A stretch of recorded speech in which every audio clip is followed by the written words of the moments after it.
안녕하십니까. 항상 감사하는 마음으로 여러분들의 귀한 사연을 경청하고 있는 60대 주부입니다.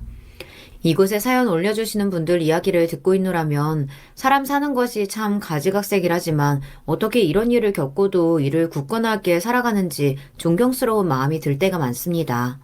이 나이를 먹고도 항상 마음은 갈대와 같아 흔들리기 쉬운데 지혜 가득한 여러분들 사연을 듣고 있노라면 저 역시 생을 더 살아나갈 힘을 얻고는 합니다. 제가 이 채널과 여러분들 사연에 이토록 의지하게 된 것은 저 역시 만만치 않은 세상의 풍파를 겪어왔기 때문 아닐까 생각이 드네요. 자식 둔 부모에게 가장 큰 문제는 역시 자식 문제가 아닐까 싶어요. 저 역시 뜻하지 않게 딸 자식의 일로 마음에 큰 상처를 얻은 일이 있었죠. 아, 사돈. 그래도 우리 애들이 부부 연을 맺고 살았는데 어떻게 이렇게 매정하게 구실 수가 있습니까? 지금 매정하다고 했습니까? 내 자식 아프다고 할 때는 그리 매몰차게 내놓고서 내 앞에서 어떻게 매몰차다는 얘기가 나옵니까? 딸 자식 시집 보내고서 그저 그 아이 다복한 가정 꾸려 행복하게 사는 것 외에는 바라는 바가 없는 늙은이였습니다. 하지만 그런 바람조차도 쉬이 이뤄질 수 있는 것은 아니더군요. 그 사실을 이렇게까지 잔인하고 뼈저리게 배워야만 하는 건지 세상이 야속하게 느껴졌던 때도 있었습니다. 대체 저와 제 딸아이가 무슨 일을 겪었기에 이 나이를 먹고 이런 엄살까지 부리는 건가 싶으시죠? 지혜로운 여러분들께서 제 사연 한번 끝까지 들어주시고 여러분들이 저와 같은 일을 겪으셨다면 어떻게 하셨을지 부디 지혜를 보태주시면 감사하겠습니다. 남편과 저 사이의 자식은 저희 외동딸 지수 하나가 전부입니다. 남편이나 저나 20대에 아직 결혼한 지 얼마 되지 않은 창창한 나이에 우리 지수를 낳았죠. 그렇게 30년 가까운 세월을 남편과 사랑으로 지극정성 키워낸 아이였습니다. 저나 남편이나 성격이 요란하지 않아서인지 딸아이도 자라는 동안 큰 사고치지 않고 부모 속 썩이지 않고 착실하게 잘 자라주었습니다. 식구라고 달랑 셋이니 집안이 시끌벅적하지는 않더라도 그만큼 아이에게 더욱 사랑을 쏟아부으며 아이에게 든든한 품이 되어주려 노력했습니다. 그리고 그런 노력이 헛수고는 아니었는지 아이 역시 부모인 저희를 애틋하게 여겨주었어요. 물론 사는데 좋은 날만 있는 건 아니니 사소한 일로 다투기도 했지만 서로에게 큰 상처를 주는 일 없이 이만하면 다복하게 잘 살아왔다고 생각했습니다. 아이가 결혼하고 싶다고 데려왔던 남자 역시 아이와 비슷한 성격이었습니다. 사윗감 역시 지수처럼 차분하고 조용한 편이었어요. 유순한 성격이었죠. 아이들 연애하면서 몇 차례 만나게 된 사위 성훈이는 어른에게 예의도 바른 편이고 저희 딸 지수에게도 다정했어요. 하나이는 외동딸 시집 보내려다 보니 부모 노파심에 처음엔 경계하는 마음도 있었습니다만 몇 년을 지켜본 결과 저만 하면 우리 딸을 맡겨도 괜찮겠다는 생각을 했죠. 안사돈을 처음 만나 뵈었을 땐 처음 사이에게 받았던 인상보다는 강한 성격일 거라는 첫인상을 받기는 했습니다만 그럼에도 저희 지수를 정답게 대해주시는 모습에 그만 마음을 놓았습니다. 우리 지수가 요새 아이들답지 않게 어찌나 참한지 더할 나위 없이 훌륭한 며느리 보게 돼서 그저 사돈 어른과 사부인께 감사한 마음입니다. 아닙니다. 저희야말로 성훈이처럼 든든한 사이 얻게 돼서 사부인께 정말 감사드려요. 그때만 하더라도 저희 딸아이에게 상냥한 미소를 보이는 안사돈의 말씀을 진심이라 믿어 의심치 않았습니다. 사이가 저희 부부에게 그랬듯 딸아이 역시 벌써 결혼 전에 수년간 제 시어머니 될 분과 왕래를 이어오고 있었습니다. 그러는 동안 한 번도 시어머니 될 분에 대해 좋지 않은 소리를 옮기지 않는 딸이었어요. 몇 년을 알고 지냈는데도 그리 사이좋게 지낸다면 결혼해서도 크게 문제가 될 일은 없을 거라고 믿었습니다. 두 아이 모두 30세에 접어들며 이제 가정을 이루기에는 손색 없는 어엿한 어른이 되었다고 생각했기에 부디 내 새끼 앞길에 꽃길만 펼쳐져 있길 간절히 바라는 마음으로 아이들 결혼을 축복해 주었죠. 딸내미, 엄마 아빠 두고 성훈이랑 같이 사니까 좋아? 좋긴. 엄마 아빠랑 살면 빨래도 해주고 밥도 해주고 손도 까딱 안 해도 되는데 그냥 다시 확 엄마 아빠랑 같이 살아버릴까? 으이구 이 철딱선이야. 시집을 보내놔도 딸 자식이 아기로 보이는 건 어쩔 수 없더라고요. 부모 마음이 다 그런 거 아니겠습니까? 내 자식이야 죽을 때까지 어린아이로 보이겠구나 싶었습니다. 시집을 보내놔도 영 미덥지가 못해 딸아이와 사이 좋아하는 반찬들 부지런히 해다 나르며 몸 건강히 밥 챙겨 먹길 바랬죠. 딸과 사위 모두 직장 생활을 하고 있었기 때문에 신혼이 되었어도 바쁘게 지내는 두 사람이었습니다. 함께 살 때 옆에 끼고 먹을 만한 음식 하는 법이라도 좀 더 가르쳐 보낼 걸 하는 싶은 생각도 들었지만 아이들 좋아하는 반찬 해다 나르는 것조차 기쁨이었습니다. 장모님, 어쩜 이렇게 음식 솜씨가 좋으세요? 우리 지수가 장모님 솜씨 따라가려면 정말이지 다리가 찢어지겠어요. 뭐라고? 요리는 자기도 못하면서 냈다 타기는. 여전히 아이들처럼 투닥거리는 딸과 사위를 보며 저렇게 아웅다웅하긴 하더라도 오래도록 사이좋게 지내기를, 그리고 언젠가는 저 둘을 닮은 손자도 안겨주면 좋겠다고 생각하며 부푼 미래를 그려보기도 했습니다. 사위는 저희 딸아이처럼 외아들이었어요. 거기다 몇 해 전 사돈어른께서 먼저 세상을 떠나시고 사돈이라고 해봐야 안 싸돈 혼자뿐이셨습니다. 저희 집도 고작 세 식구였으니 단촐한 편이었어요. 하지만 사돈댁이 더했죠. 저는 그나마 옆에 같이 늙어가는 남편이라도 남아있지. 안사돈은 하나뿐인 귀한 아들 결혼에 출가시키고 홀로 지내실 걸 생각하니 마음이 얼마나 헛헛하실까 싶어 신경을 쓰지 않을 수가 없더라고요. 물론 사돈이 그리 쉬운 자리가 아니다 보니 자주 뵙지는 못했습니다만 아이들 반찬 챙길 때 한 번씩 안사돈 좋아하실 만한 찬거리도 함께 들려 보내고는 했어요. 장모님, 매번 반찬 얻어먹는 것도 죄송한데 저희 엄마까지 이렇게 늘 신경 써주시고 정말 감사합니다. 감사는 무슨, 그냥 우리 먹는 거에 양만 좀 더 늘려서 한 것뿐인데 뭐. 엄마 아빠는 저녁에 소화 잘 안 되신다고 많이 드시지도 않으면서. 이게 다 나한테 장가와서 누리는 호사인 거 알지? 그럼 내가 우리 지수 덕에 아주 호강하지. 그치? 자기는 진짜 복도 많다. 엄마가 해준 반찬 얻어먹는 건 자기도 똑같으면서 사위 앞에서 어깨를 한 번 펴고 당당하게 이야기하는 딸아이 모습이 우습기도 하고 귀엽기도 해서 그만 웃음이 터졌습니다.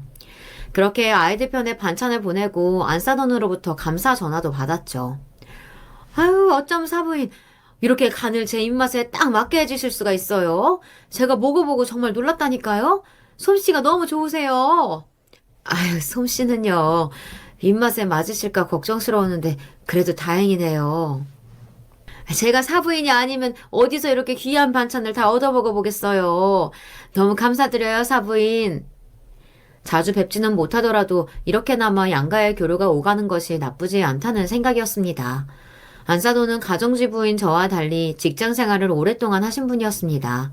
바깥일 한다고 바쁘실 터였으니 저처럼 매일같이 요리하시는 분도 아니었을 거고 그나마 제가 재주 좀 부릴 줄 아는 음식으로나마 마음을 전할 수 있는 게 감사한 일이라고 생각했죠. 사위 역시 잘하면서 바쁜 어머니를 대신해 반찬 가게에 반찬을 놓고 밥 먹는 일이 부지기수였다고 했습니다. 집밥에 대한 기억이 많지 않은 사위에게 우리 딸아이 결혼 전에 그랬던 것처럼 소박하지만 정성 담긴 밥상을 차려주는 것 역시 보람된 일이라는 생각이 들었죠. 비록 다 자라 만나게 된 남의 자식이긴 하지만 내 딸아이가 평생의 반려로 선택한 사람이고 그렇다면 사위 역시 남은 제 생의 자식이나 마찬가지인 존재였습니다. 물론 그렇다 해도 제 배 아파 낳은 딸 자신만큼 소중할 수는 없겠으나 그에 못지않게 귀한 사람이라고 여기며 제 나름대로의 애정을 표현하기 위해 노력했습니다.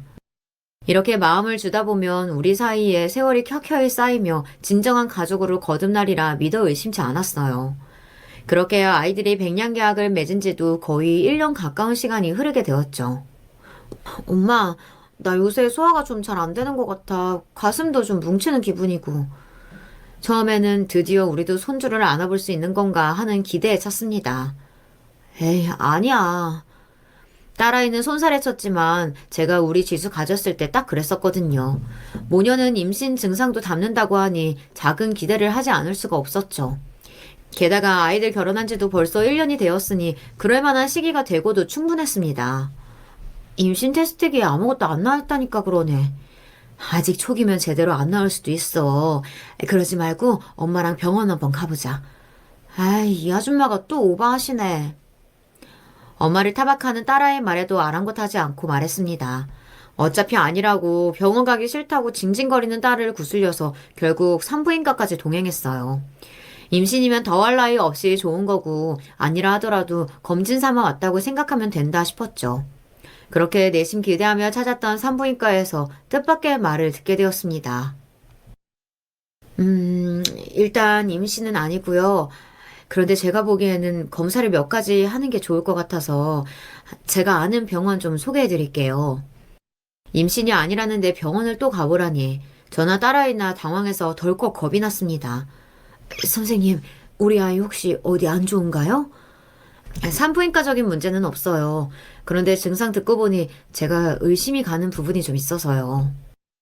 그렇게 불안한 마음을 안고 딸아이와 또다시 병원을 찾았습니다. 엄마, 나 진짜 어디 이상 있는 거면 어떡해? 나 이제 30 조금 넘었는데 벌써 어디 고장난 거면 어떡해, 엄마? 얘는 별소리를 다 하고 있어. 별일 없을 거야. 그렇게 크게 잘못된 데가 있었으면 산부인과 선생님이 그냥 확인이나 해보라는 식으로 얘기 안 하셨겠지. 그렇게 딸아이를 달리면서도 사실 딸아이보다 제가 훨씬 더 불안했을 겁니다. 자식 낳아 키워보신 여러분들이라면 다들 제 심정을 이해하시겠죠. 원래 내 몸 아픈 거보다 더 무서운 게 내 새끼 아픈 겁니다. 부디 아무런 일이 없기를, 내 새끼 어디 한 군데 성치 않은 곳 없기를 빌고 또 빌며 검사 결과를 기다렸습니다. 유방암입니다. 벌써 진행이 꽤 된 상태네요. 네? 암이라뇨? 선생님, 뭐 잘못된 거 아니에요? 우리 애가 아직 나이도 얼마 안 됐는데 무슨 암이에요, 선생님? 어머니는 좀 진정하시고요. 암이라는 말에 잔뜩 겁이 먹어서 딸아이 눈에 그렁그렁 눈물이 맺히기 시작했습니다. 아직 저도 큰 병으로 병원 신세를 져본 적이 없었어요. 제 나이 반토막도 안 되는 딸아이가 암이라니 도저히 믿을 수가 없는 일이었습니다. 아파도 병이 저한테 오는 게 맞지 나이도 젊은 제 딸한테 가는 게 말이 안 되잖아요. 두려움에 차마 울음소리를 밖으로 내뱉지도 못하고 커다란 눈물방울을 뚝뚝 떨어뜨리는 내 귀한 딸아이를 온몸에 힘을 다 끌어모아 힘주어 끌어안았습니다. 지수야, 걱정하지 마. 요새 아무것도 아니야. 치료받고 수술하고 병원에서 시키는 대로 하면 다 금방 나을 수 있어. 엄마가 무슨 수를 서서라도 너 안 아프게 해줄 테니까 겁먹을 거 하나도 없어. 알았지, 지수야? 그렇게 딸아이를 정신없이 달래면서도 정작 두려움에 온몸의 떨림을 멈추기가 너무나도 힘겨웠습니다. 살면서 딸의 암 소식을 제 귀로 직접 듣게 되는 날이 올 거라고는 차마 상상조차 하고 싶지 않았던 일이 현실로 벌어지고야 말았습니다. 딸아이가 너무 떨어서 도저히 제 신혼집으로 보낼 수가 없더라고요. 그렇지 않았다 하더라도 딸아이를 제 곁에서 결코 떼어놓고 싶지 않았을 겁니다. 저는 아이를 저희 세 식구가 함께 지냈던 저희 집으로 데려갔어요. 시집 보낸 딸 자식이 제 엄마와 함께 사색이 되어 들어오자 남편 역시 소스라치게 놀랐습니다. 지수야, 너 왜 그래? 여보, 무슨 일이야 도대체? 아빠. 딸아이가 자기를 걱정하는 제 아빠 얼굴을 보자마자 엉엉 울음을 터뜨렸습니다. 잔소리꾼이었던 저보다는 항상 허허 웃으며 제 편을 들어주었던 아빠 앞에서 늘 아기가 되는 딸이었어요. 병원에서 저와 있을 때는 갑작스레 마주하게 된 발병 소식에 온몸이 짓눌려 시원하게 울지도 못했던 아이가 그제야 제 엄마 아빠 품에 안겨 두려움에 오열하기 시작했습니다. 영문을 모르고 딸아이를 토닥여주던 남편 역시 우리 딸이 유방암에 걸렸다는 소식을 듣고 충격과 공포로 머릿속이 새하얗게 날아간 것처럼 보였습니다. 딸아이 앞에서는 혹시나 불안한 마음을 더 키울까봐 쉽게 입을 참아 떼지 못했던 남편이 울다 지쳐 기절하듯 잠든 딸아이를 뉘어놓고 제게 물었습니다.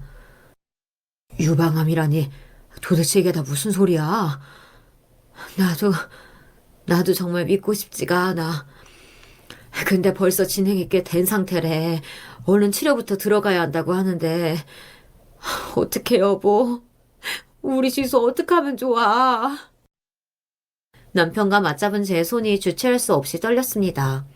이게 제가 떨려서 이런 건지 남편이 떨고 있어서 그런 건지 분간조차 가지 않았습니다. 세상을 살면서 가장 겪고 싶지 않은 끔찍한 일이 저희 부부에게 일어나고 있었어요. 새파랗게 질린 얼굴로 남편이 말했습니다. 여보, 이제부터 우리가 정신 바짝 차려야 돼. 내 새끼 우리가 안 지키면 또 누가 지키겠어. 우리가 정신 바짝 차리고 있어야 우리 딸도 부모한테 을지를 하지. 당신도 마음 단단히 먹어. 여전히 꾸역꾸역 넘어오는 눈물을 삼키며 남편과 다부지게 결심을 했습니다. 맞아요. 내 새끼 목숨 부모가 지키지 않으면 누가 지키겠습니까? 앞으로의 일이 어찌 될지 모르는데 벌써 지쳐서 될 일이 아니었습니다. 장모님이랑 데이트한다며 나갔던 아내가 밤이 늦도록 돌아올 생각을 하지 않자 걱정되는 마음에 사위가 저희 집으로 찾아왔습니다. 이미 딸아이에게 여러 통 전화를 건 것 같았지만 충격적인 소식을 들은 데 뒤이어 집에 돌아와서 탈진할 때까지 울어댄 딸이었으니 전화가 오는 줄도 모르고 정신없이 잠에 빠져들었던 모양입니다. 딸이 하도 전화를 안 받으니 저한테 연락이 왔더라고요. 장모님, 아직 저희 지수랑 같이 계세요? 지수가 연락이 너무 안 돼서요. 그래, 지수 지금 우리 집에 있어. 그렇게 사위에게 딸아이를 데리고 있음을 알리고 사위가 저희 집에 도착하기를 기다리는 동안 정말이지 만감이 교차했습니다. 딸아이가 아프다는 걸 도대체 어떻게 이야기해야 하나. 사위가 이 소식을 듣고 얼마나 충격을 받을까 생각하니 말을 고르기가 결코 쉽지가 않더군요. 한편으로는 이런 걱정도 되었습니다. 결혼한 지 1년도 되지 않았고 아직 아이도 없는 사이에 딸아이가 암에 걸리게 되지 않았습니까? 여러분들이 저희 지수의 엄마라면 어떠실 것 같으세요? 저는 사위를 불러놓고 솔직히 겁이 덜컥 나더라고요. 평소에 사위 모습을 생각하면 절대 그럴 리 없으리라 생각하면서도 결혼한 지 채 1년밖에 되지 않은 아내가 암에 걸렸다는 소식을 듣고 혹여나 내 딸을 내치려 들지는 않을까 하는 불길한 생각이 자꾸만 솟구쳐 세차게 고개를 휘저어야만 했습니다. 성훈이가 그럴 리가 없어. 평소에 사위가 우리 지수에게 얼마나 잘했는데 우리 집에서도 항상 내 음식 깨끗하게 싹싹 비우며 지수한테 장가들길 정말 잘했다고 그렇게 항상 웃던 사위인데 나 역시 그런 사위를 정말 자식처럼 아들처럼 생각하며 아꼈는데 설마 성훈이가 그럴 리가 없어. 이렇게 생각하면서도 불안한 마음이 좀처럼 가시지 않았습니다. 병든 아내를 짐작 취급하며 버리는 남편에 대한 이야기는 너무나도 흔했습니다. 주책맞게 자꾸만 불길한 쪽으로만 뻗어나가는 생각의 가지를 잘라내려고 애쓰면서도 병까지 든 내 딸이 혹여나 제 신랑에게 버림받는 최악의 경우가 생길까봐 불안한 마음에 심장이 두방망이질 치는 것만 같았어요. 사위가 이윽고 도착하여 초인종을 눌렀을 때는 불안한 마음에 심장이 입 밖으로 튀어나올 것만 같은 기분이었습니다. 영문을 모르고 놀라 달려온 사위 역시 직감적으로 좋지 않은 일이 벌어졌음을 눈치챘는지 한껏 굳은 표정이었습니다. 제 아내가 누가 보아도 펑펑 울었음이 틀림없는 퉁퉁 부은 눈으로 친정에서 죽은 듯 잠들어 있었으니 사위도 얼마나 불안했겠습니까. 사위의 불안감을 알면서도 저희 부부 중 누구도 쉽게 입대기가 어렵더군요. 결국 남편이 먼저 입을 열었습니다. 성훈아, 너무 놀라지 말고 들어. 우리 지수가 암에 걸렸단다. 지금 그게 무슨 말씀이세요? 장인어른, 장모님이랑 데이트한다고 나간 사람이 갑자기 암이라뇨. 그 말에 꾹 억눌렀던 제 울음이 다시 터져나오고 말았습니다.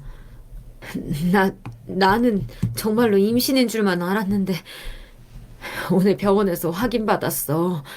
우리 지수 유방암이래. 성훈아, 어떻게 이런 일이 다 있다니? 왜 하필 우리 딸한테 이런 일이? 목 놓아 우는 저를 보고 그제야 장인 장모가 하는 말이 참이라는 게 실감이 났는지 사위 역시 얼굴에서 핏기가 싹 가시기 시작했습니다. 사위에게 제인처럼 털어놓고는 다시 끄끄 우는 제 어깨를 감싸 안으며 남편이 저를 달래기 시작했습니다. 여보, 우리 이러지 않기로 했잖아. 지금 성훈이는 얼마나 당황스럽겠어. 우리가 좀 더 어른스러운 모습 보여줘야지, 응? 남편의 그 말에 간신히 다시 울음을 눌러 참았어요. 딸아이의 유방암 발병 소식을 접한 사위 표정은 혼란 그 자체였습니다. 사위나 딸이나 아직 젊디 젊은 나이였습니다. 암이라니 그저 먼 남들에게나 있는 일인 줄 알았지 자신들에게 닥칠이라고는 생각지도 못했었을 일일 겁니다. 사위 역시 감정적으로 크게 동요하고 있음을 알아채지 못할 수가 없었어요. 그런 사위 손을 덥석 부여잡고는 제가 말했죠.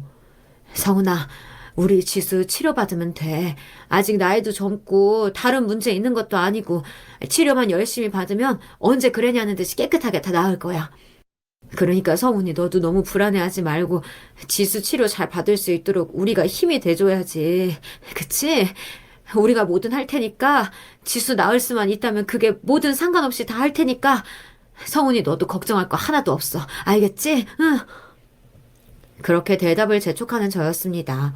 마음 같아서는 끝까지 우리 지수 곁에서 든든하게 버텨달라고 사위에게 소리라도 치고 싶은 심정이었습니다. 그리 아들처럼 귀히 여겼다고 생각한 사위였는데 저도 어쩔 수 없는 엄마인지 그 순간에는 제 새끼 아니가 가장 중요하더라고요.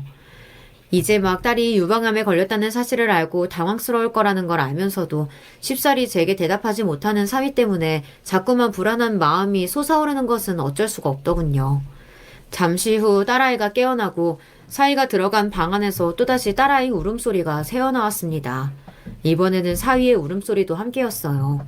두 아이들 우는 소리를 들으면서 저희 부부가 얼마나 이를 꽉 깨물었는지 모릅니다. 이미 자식들 앞에서 약한 모습을 너무나 많이 보인 저였습니다. 이제는 정말 정신 차리지 않으면 안 되었어요. 앞으로 얼마가 될지 모르는 싸움이 저희를 기다리고 있었습니다. 부디 이 모든 것이 그저 지나가는 악몽이기를, 이 끔찍한 시간이 빨리 지나가기를 바라고 또 바라는 마음뿐이었어요. 남편은 좀 더 큰 병원에서 다시 검사를 받아봐야 한다고 성하였습니다. 그 생각만큼은 저도 남편과 일치했어요. 하지만 처음 유병한 발병 소식을 듣게 된 병원에서 서둘러 치료를 시작해야 한다고 했기에 일단은 하는 수 없이 치료를 시작하며 좀 더 큰 병원에 예약을 넣어놨습니다. 우리나라에서 유병암으로 이름을 날리고 계시는 권위 있는 의사 선생님들은 예약조차 잡기 쉽지 않았어요. 어차피 큰 병원 예약해서 진료 보기까지는 시일이 꽤 걸릴 테니 그 시간을 기다리는 동안만이라도 첫 병원에서 받을 수 있는 치료를 받기로 한 거죠. 물론 규모가 큰 병원은 아니었기에 대단한 치료는 받지 못하고 일단 약물 처방을 받았습니다. 차마 넘어가지 않는 밥을 약을 먹기 위해 꾸역꾸역 삼키는 딸아이를 보고 있자니 정말이지 가슴이 미어졌어요. 아픈 자식을 두신 분들 혹시 이곳에 계실까요? 그분들이라면 아마 제 심정을 이해해 주시리라 믿습니다. 딸아이 몸속에 병이란 병은 죄다 뺏어서 차라리 제 몸에 심고 싶은 심정이었어요. 내가 암에 걸려도 지금의 끔찍한 기분을 느낄 수 있을 것 같지는 않았습니다. 자식의 고통이야말로 부모가 겪을 수 있는 최악의 지옥이라는 걸 숨쉬는 1분 1초마다 실감하고 있었습니다. 아이가 아프게 된 걸 안 지 얼마 되지 않아 안사돈으로부터 전화가 왔습니다. 사부인, 이게 다 무슨 소리예요? 지수가 암이라니요? 정말인가요? 차마 입이 떨어지질 않더라고요. 저희가 먼저 말씀드리지 않고 안사돈이 전화를 하실 때까지 이 말을 미뤄온 건 역시 경우가 아니라는 걸 알고 있었으나 도저히 안사돈한테만큼은 입이 떨어지지 않더라고요. 시집 보낸 지 1년밖에 되지 않아 우리가 시집 보낸 당신 며느리가 암에 걸렸다는 말을 하는 것은 정말이지 쉽지 않은 일이었습니다. 자식이 아프고 나니 내가 아픈 게 아니라 내 자식이 아픈 거라 죄인이 된 엄미가 이번에는 그의 시어머니 앞에서 또다시 죄인이 되어야만 했습니다. 사부인, 죄송합니다. 죄송합니다, 사부인. 그저 죄송하다는 말밖에 나오지 않았어요. 안사돈 입장에서도 날벼락이었습니다. 아들 장가 보낸 지 고작 1년인데 며느리가 암 환자가 되었다니. 그쪽 집안에서도 기가 막히고 하늘이 무너질 노릇 아니겠습니까? 입장을 바꿔 제가 안사돈이었다 할지라도 이 경악할 상황에 헛웃음이 나올 지경이었을 거예요. 그러니 제가 안사돈 앞에서 딸 자식 가진 죄인이 되는 건 당연한 일이었겠죠. 그저 죄송하다는 제 읍소에 차마 아무런 대꾸도 하지 못하신 안사돈께서 전화를 끊으셨습니다. 평소에 안사돈과는 그래도 좋은 관계를 유지하며 지내왔다고 믿어 의심치 않았습니다. 하지만 사안이 사안이다 보니 불안한 마음을 떨치기가 어렵더라고요. 사위야 어떻게든 아픈 제 아내에게 힘이 되어주려 하겠지만 또 시어머니 입장은 그게 아닐 수 있으니까요. 안사돈께서 부디 인정을 베푸시어 우리 아이 내치지 않고 그저 쾌차할 수 있도록 빌어주시길 염치 없다 생각하면서도 바라고 또 바랬습니다. 그리고 며칠간 안사돈과는 연락이 되질 않았습니다. 제가 여러 번 연락을 시도해보았지만 단 한 번도 안사돈과 연결되지 않았어요. 그래도 자식이 아프다는데 제 연락조차 받아주지 않는 안사돈을 야속하게 여기면서도 자식 가진 어미 마음이라면 그럴 수 있지 부디 안사돈께서 저희 아이를 가엾게 여겨주시기만을 소망했습니다. 이윽고 안사돈과 연락이 닿았을 때 차가운 그분 목소리에 그만 제 심장까지 얼어붙는 기분이었어요. 사부인, 이거 전화로 할 얘기는 아닌 것 같고 우리 만납시다. 만나서 얘기해요. 유방암에 걸렸다는 며느리는 단 한 번도 찾지를 않는 안사돈이었습니다. 설마 사부인께서 우리 아이에게 이렇게까지 하지는 않으실 거야. 그간 우리하고 얼마나 돈독하게 지냈었는데 설마 내 아이를 내치지는 않으실 거야. 주문이라도 된 것처럼 중얼중얼 스스로를 안심시키려고 애쓰면서도 솔직히 저는 예감하고 있었던 것 같습니다. 저희의 관계가 결코 예전과는 같을 수 없다는 것을 말이죠. 자꾸만 불안해져만 가는 마음을 억지로 누르며 약속한 장소에 먼저 도착해 안사돈을 기다렸습니다. 안사돈을 기다리는 그 짧은 시간이 억겁과도 같이 느껴졌어요. 이윽 후 약속 장소로 들어선 안사돈 얼굴을 보았을 때 그만 가슴이 철렁 내려앉았습니다. 안사돈 얼굴은 지금껏 단 한 번도 보지 못한 차갑게 굳은 표정이었습니다. 이렇게 저희는 실로 오랜만에 마주 앉았습니다. 예전에 만났을 때 화기애애한 분위기는 온데간데 없었어요. 사부인이 저를 차갑게 쏘아보고 있는 앞에서 저는 대역죄인이라도 된 듯 차마 고개를 들지 못하고 떨리는 주먹을 감싸주었습니다. 그저 그분 입에서 나올 말만을 피가 마르는 심정으로 기다렸어요. 이윽 후 안사돈이 입을 열었습니다. 먼저 사부인, 이런 일로 뵙게 되어 참으로 유감입니다.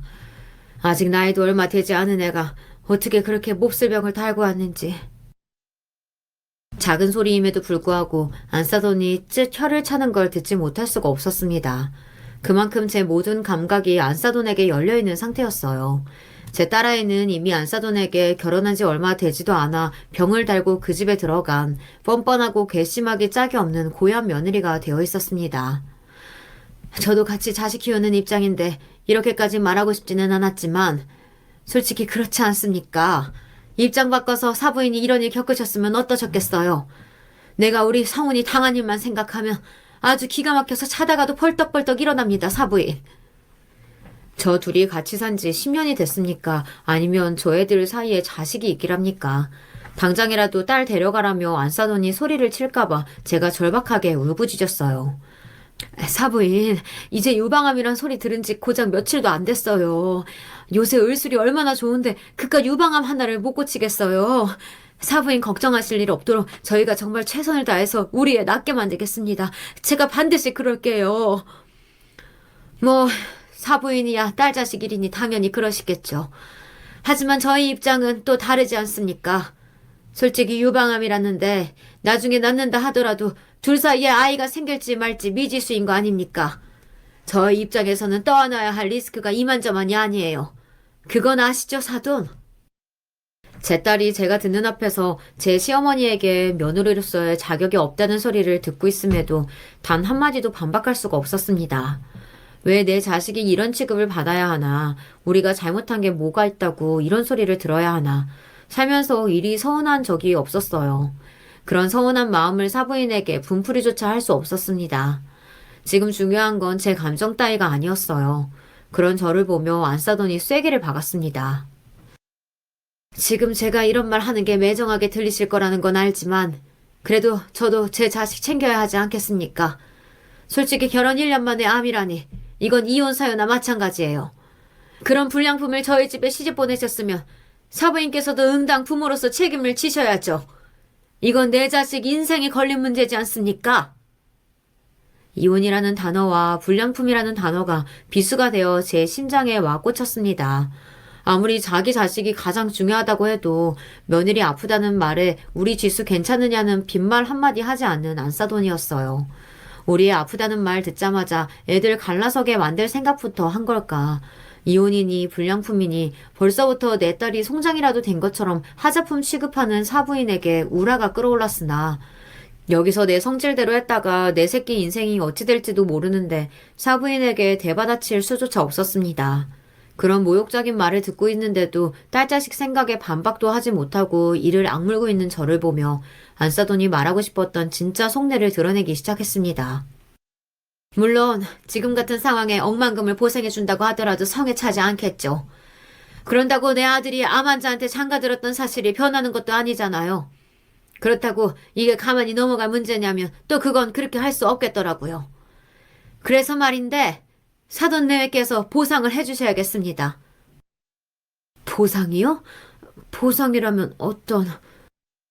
딸 자식 치료받으려면 앞으로 갈 길이 머실 텐데 저도 과하게 요구할 생각 없습니다. 위로금조로 3억만 받을게요. 선심이라도 쓰듯이 말하는 안사돈 말에 그만 말문이 탁 막혀버렸습니다.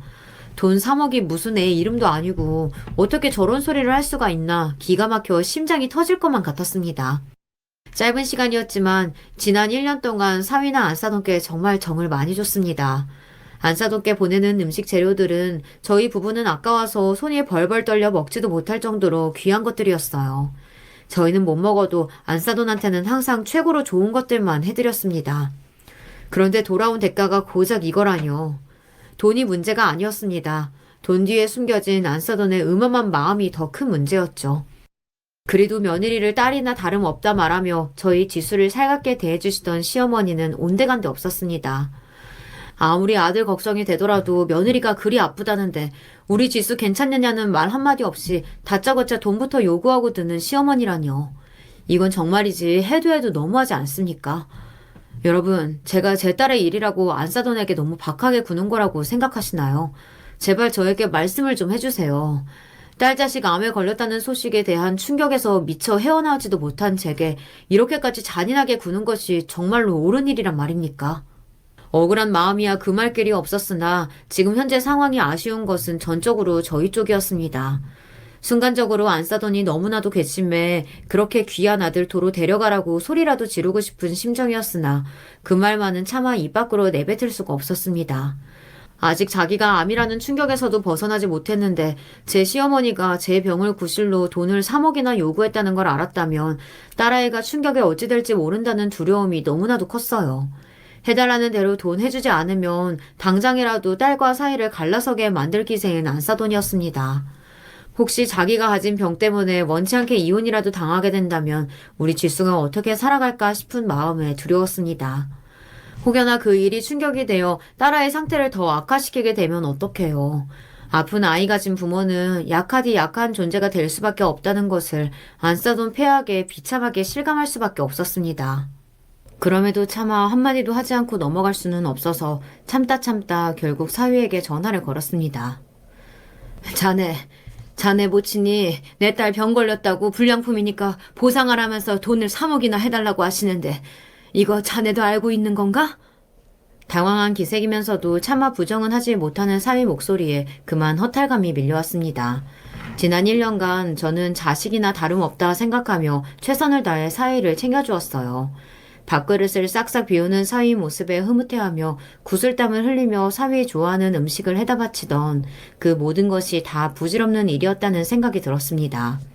고작 내 딸 아프다는 소리 들은 지 며칠 되지도 않아 제 어미가 저런 폐악을 부린다는 걸 알면서도 미처 막지도 못한 사위였습니다. 과연 저런 인사에게 내 딸의 평생을 믿고 맡길 수 있는 건지 되레 제가 의심이 될 지경이었어요. 배신감이야 말할 것도 없었습니다. 안사돈이 저렇게 나온다고 하더라도 그래도 3위만큼은 조건 없이 내 딸을 품어줄 거라고 기대했는데 이제와 보니 그렇지도 않았어요. 집에 돌아와 그날 안사돈에게 들은 말을 분노의 감정과 함께 토해냈습니다. 남편 역시 분노와 서러움 그리고 아픈 자식 가진 부모의 자괴감에 고통스러워했어요.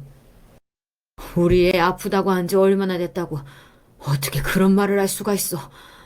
우리 애 친정에 있는 거 뻔히 알면서도 한번 찾아오기는커녕 괜찮다는 연락 한번 안 할 수가 있어.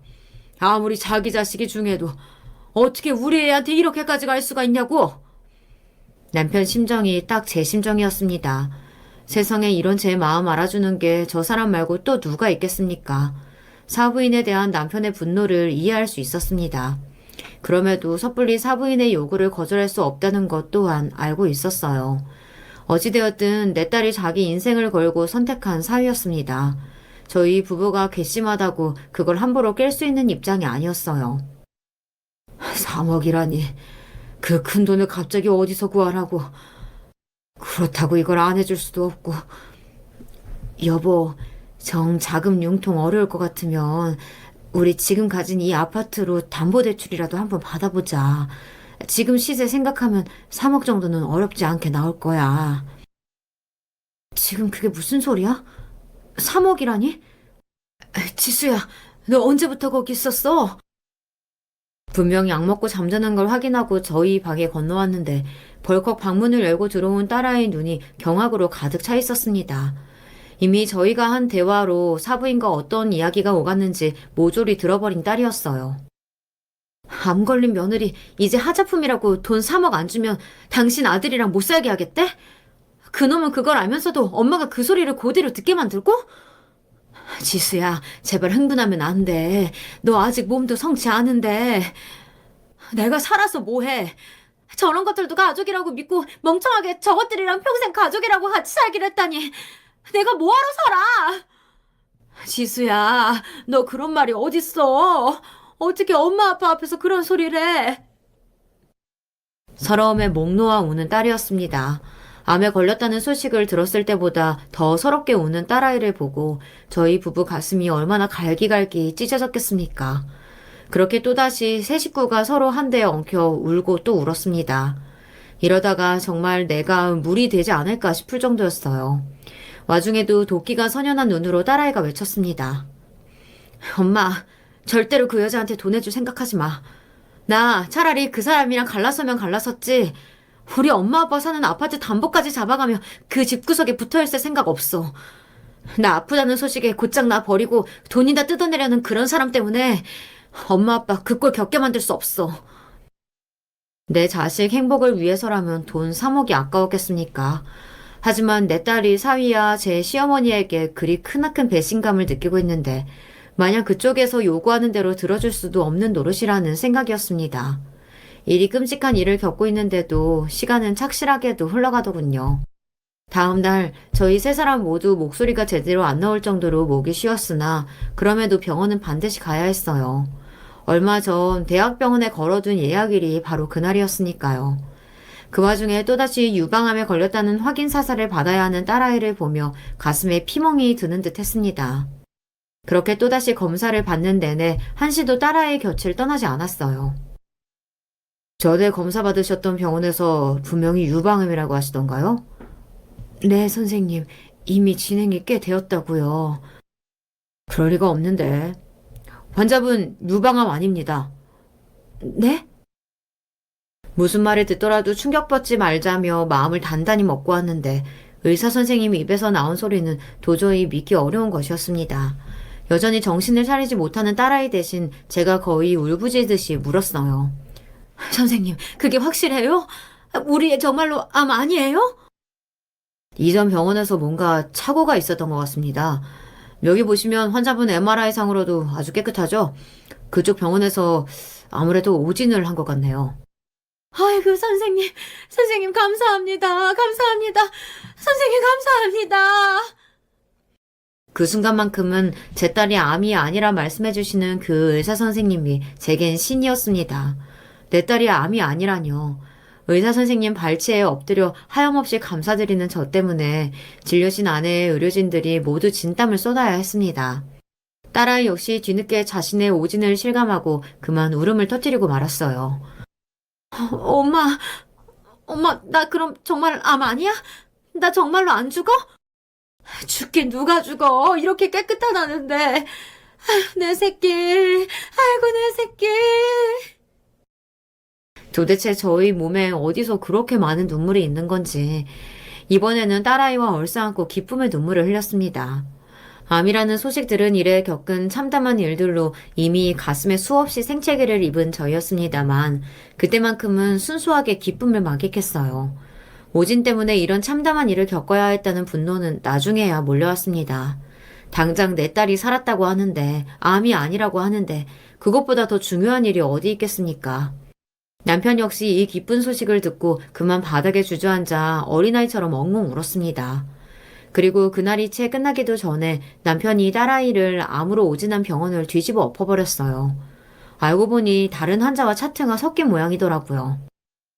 어떻게 병원에서 이런 실수를 할 수가 있어? 그것 때문에 우리 가족들이 얼마나 생지옥을 겪었는데 내가 당신들 절대 가만 안 둬! 이건 후의 이야기입니다만 결국 그 병원 측에 소송을 걸어 보상을 받아냈습니다. 하지만 이건 결과적인 이야기이고 이미 딸아이는 제 남편과 시어머니에 대한 배신감에 치를 떨고 있었습니다. 엄마, 나 그 인간을 절대로 용서 못해.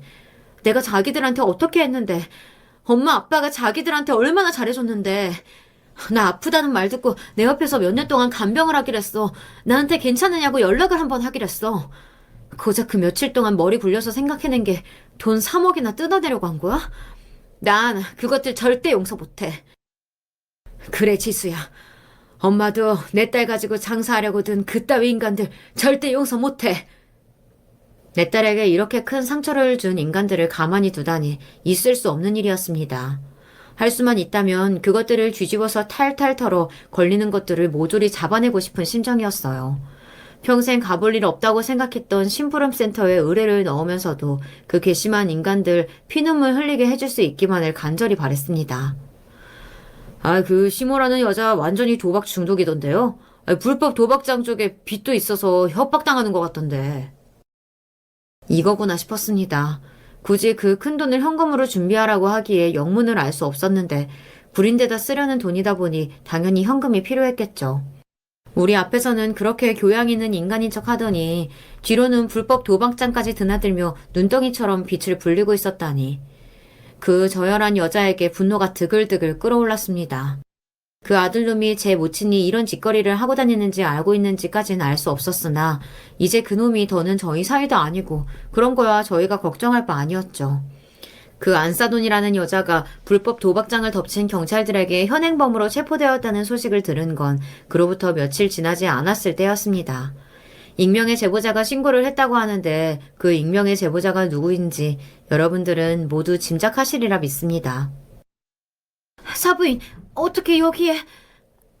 제가 전에 얘기한 돈은 다 준비된 거 맞죠? 유치장에 갇혀있는 그 여자 꼴을 구경하려고 세 식구가 모두 경찰서 나들이를 하게 되었는데 눈에 뵈는 게 없는지 아프다는 며느리와 사돈어른은 알아보지도 못하더군요. 눈이 벌게져서는 저만 바라보는 그 여자 꼴을 보니 속이 뻥 뚫린 것만 같았습니다. 장인어른 장모님, 아니 당신까지 여기 어떻게... 제 어미가 유치장에 갇혀있다는 소식을 듣고 헐레벌떡 달려온 사위놈이 저희를 보고 사색이 되었더군요. 이제는 니놈들이 피눈물을 흘릴 시간이라 생각하며 우렁차게 소리쳤습니다. 돈 3억? 내가 미쳤다고 그 큰 돈을 너 같은 년한테 해줘? 너 같은 도박 중독자 정신 나간 옆에 내한테? 내 자식 아프다는 소리 듣고 걱정한다는 말 한마디는커녕 아픈 자식 둔 부모한테 돈을 3억이나 뜯어내려고 한 너 같은 인간 말종한테 내가 왜? 너 그 신고 누가 했을 것 같아? 아니 그럼 당신이? 내 새끼 눈에 피눈물 내고 너라고 무사할 줄 알았니? 내가 지옥 끝까지 쫓아가서라도 너 끌어내렸을 거야. 며느리 안 걸렸다는 소식에 아들 담보로 돈이나 뜯으려고 한 너 같은 인간 내가 가만히 두겠냐고. 그런데 어쩌니? 우리 애 암 아니란다. 오진이란다. 그 말에 옆에 있던 사위 낯빛이 창백하게 질렸습니다. 장모님 그게 정말이에요? 우리 지수 정말 괜찮대요? 누가 너네 지수야, 이 나쁜 새끼야. 너도 저 여자랑 다를 거 하나도 없어. 분노에 찬 딸아이가 제 손을 잡으려 드는 사위 손을 메모찰게 후려쳤습니다. 저 같으면 뺨이라도 갈겨줬을 텐데 제 딸이지만 참 순하다 싶었습니다. 뒤늦게 상황 파악을 한 그 여자가 유치장 창살을 붙잡고 흔들며 절규했어요. 사부인, 제가 그만 빚 때문에 무서워서 눈이 돌아버렸나 봅니다. 제발 저 좀 살려주세요. 사부인은 돈 3억 그까짓 거 마련하는 거 그렇게 어려운 일도 아니잖아요. 그 돈 못 갚으면 저 진짜 감옥 가야 돼요. 사람 하나 살려준다 생각하시고 제발 사부인. 내가? 너를 갈아 마셔도 시원치 않는 판에 내가 너를 왜 살려줘? 내가 너 죽는다고 하면 사흘 밤낮으로 춤을 출 판이야. 사부인 제발. 멍청하긴. 넌 감옥에 있는 게 더 나아. 너 나오면 그 무시무시한 빚쟁이들이 너를 가만히 두겠니? 누구 때문에 도박장 뒤집어진 줄 알면 아주 볼만할 거야. 안 그래? 협박이나 다름없는 제 말에 그제야 그 여자 방자한 입놀림이 멈췄습니다. 결국 그 길로 그 여자는 징역을 사게 되었어요. 응당 받아야 할 죄 받은 거니 저는 한치의 부끄러움도 없어요. 우리 지수 생각하면 반쯤 패죽이고도 싶었지만 우리 딸이 그런 여자 때문에 제 어미 손 더럽히는 걸 원치도 않을 거고요. 딸과 그 비겁한 사이놈은 당연히 이혼했습니다. 고작 이혼이 벌이 전부라니 가볍게 느껴지시겠지만 아직 제 어미 빚이 남아있지 않겠습니까? 그 징글징글한 빚쟁이들이 어미가 진 빚이라고 아들 사정 봐줄 리가 있어요. 불법 도박장까지 운영하던 나름 큰 손인데 저희가 손 쓰지 않아도 그놈 인생도 꽤나 고달플 겁니다. 여러분들 생각하시기에 제 복수가 너무 과한 것 같으신가요? 하지만 저는 이렇게 하지 않았더라면 그만 화병으로 들어 누웠을 겁니다. 다른 것도 아니고 자식을 건드렸는데 내 자식 목숨이 어찌 될지도 모른다는데 그걸 가지고 더러운 돈거래를 하려 들었던 인간이니 저는 조금의 후회도 하지 않습니다. 유방암 오진이라는 상상조차 해본 적 없는 일로 갖가지 험한 일을 겪었으나 그런 일이 없었더라면 저 인간들의 진짜 시커먼 속내는 평생 모르고 내 가족이라며 품고 살았겠죠. 오진한 의사와 병원이야 아직도 용서가 안 됩니다만 그거 하나만큼은 얻어간 거라면 얻어간 거라고도 볼 수 있겠네요. 내 귀한 새끼는 기특하게도 저 괘씸한 인간들을 금방 털어내고 씩씩하게 일어났습니다. 나를 귀하게 여기는 사람이라 생각해서 나도 그랬던 거지. 나 귀한 줄 모르는 인간들 나도 아쉬울 거 하나 없어. 나한테는 누가 뭐래도 내 편 들어줄 엄마 아빠가 있는데 이혼 그까짓 거 뭐 대수라고. 그래, 말 한번 잘했다. 내 새끼 장하다 내 새끼. 다른 건 다 차치하고 내 새끼 괜찮다면 다 괜찮은 거 아니겠습니까? 그렇게 저희 세 식구는 여전히 복작복작 투닥거리며 오늘도 잘 지내고 있습니다. 저희 집 이야기는 여기서 마무리할까 해요. 상상도 할 수 없었던 별의별 일을 다 겪었으나 그만큼 단단해진 저희 가족은 앞으로도 잘 살겠습니다. 귀한 시간 내주셔서 저희 이야기 들어주신 모든 분들께 진심으로 감사드립니다. 안녕하세요. 서울 사는 30대 후반 주부입니다. 서점에 들러 무슨 재미난 소설책이 없을까 둘러보다가 문득 소설보다 훨씬 더 재미있는 실화 로맨스 사연이 떠올라서 그 이야기를 여러분께 전해드리고자 이렇게 펜을 들었습니다. 바로 저희 시어머니의 이야기인데요. 제 이야기도 아니고 시어머니의 실화 로맨스라니 벌써부터 궁금해지시죠? 지금부터 차근차근 그 이야기를 들려드리겠습니다. 저희 시어머니는 50년대 중반 부산의 한 부잣집에서 외동딸로 태어나셨습니다. 전쟁 직후라 모두가 가난하고 어렵던 시절이었는데 시할아버지께서는 그 전쟁통에 부산에서 빵을 만들어 조그만 구멍가게에서 장사를 하셨다고 해요. 그 시절 전국의 모든 피난민들은 죄다 부산으로 몰려들었고 먹을 것이 부족했던 피난민들의 눈이 쏠린 곳은 시할아버지가 파시던 조그만 단팥빵 가게였습니다. 문자 그대로 시아버지의 단팥빵이 불티나게 팔렸다고 합니다. 나중에 시할머니한테 들은 얘기론 거짓말 하나도 안 보태고 빵을 판 돈이 하도 많아 둘 데가 없어서 장롱에다가도 구겨넣고 그마저도 꽉 차서 문이 저절로 툭 하고 열리는가 하면 나중에는 신발장이며 심지어는 부엌에까지 널어놓아야 할 지경이었다고 하니 시할아버지의 빵가게가 얼마나 장사가 잘 되었는지 짐작할 수 있었습니다. 시할아버지는 그때 모은 돈을 기반으로 발빠르게 서울에 와서 사업을 확장해서 얼마 지나지 않아 대한민국에서 알아주는 제과기업의 창업주가 되셨습니다. 그런 대한민국에서 누구나 알만한 기업의 외동딸이라니 시어머니가 얼마나 풍족하게 자랐는지 알만하시죠? 그 어렵던 시절에 넓은 정원이 딸린 집은 물론 운전기사 아저씨의 가사 도우미도 여럿 있었다고 하니 정말 요새 재벌가 부럽지 않은 부잣집이었다고 해도 과언이 아니었을 겁니다. 몇 년 전에 부잣집에서 자란 한 연예인이 TV에 나와서 자신은 돼지고기를 대학 가서 처음 먹어봤다고 하자 그 자리에 출연진들이 다들 놀라는 일이 있었습니다.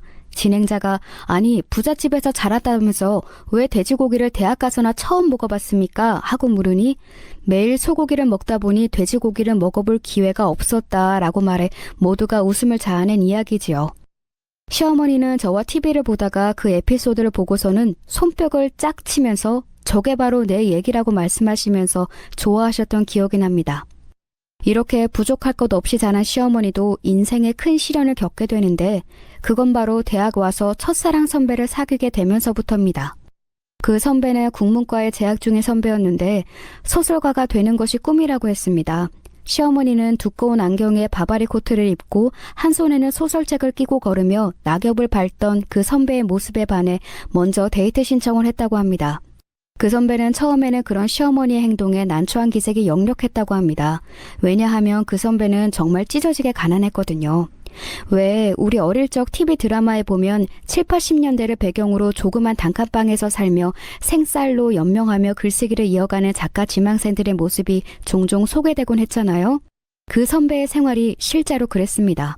어릴 적 조실부모하고 늙은 할머니 밑에서 크면서 혼자 힘으로 어떻게든 생계를 해결해서 명문대에 입학하기까지 그 선배의 삶은 정말 가난과 고난의 연속이었다고 합니다. 할머니는 나이가 많고 병약하셔서 선배를 먹여 살릴 능력이 되지 않았고 오히려 어린 선배가 할머니까지 부양해야 하는 삶을 살아야 했다고 합니다.